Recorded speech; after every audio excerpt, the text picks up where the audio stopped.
So, brace yourselves kasi may pasabog tayong balita. Kamakailan lang, ginamit ng Indian Air Force ang kanilang surface-to-surface version ng BrahMos missile malapit sa Eastern Seaboard Archipelago. At alam nyo ba, successful na successful ito. Alam nyo, pagdating sa pagprotekta ng mga borders at pagbibigay ng matinding suntok, ang Indian Air Force ay hindi nagpapahuli. Ang mission ay sobrang galing mga bro.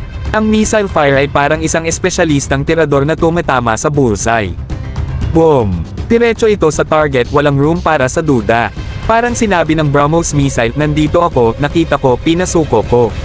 At sabihin ko sa inyo, hindi lang ito basta paputok na paylo sa langit. May layunin ito, at wow, naabot nito lahat ng mga objectives. Pinakita ng Indian Air Force ang kanilang galing at nagpatibay na sila ay isang puwersa na dapat katakutin. Ngayon, kailangan natin talagang bigyan ng malaking shoutout ang mga kahangahangang utak sa likod ng tagumpay na ito. Ang mga scientist, engineer, at lahat ng kasama sa proyektong ito ay nangangailangan ng standing ovation. Sila ang mga hindi kilalang bayani na walang sawang nagtatrabaho sa likod ng entablado, gumagawa ng mga kamanghamanghang bagay na ito. Kaya, magbigay tayo ng oras upang purihin ang dedikasyon at katalinuhan ng mga taong ito. Ang successful test na ito ay nagpapaalala sa atin ng malaking kapangyarihan at pagiging innovative ng ating mga sandatahang lakas. Kaya, bigyan natin ng palakpakan ng Indian Air Force at ang buong team na nasa likod ng ganitong kahangahangang achievement.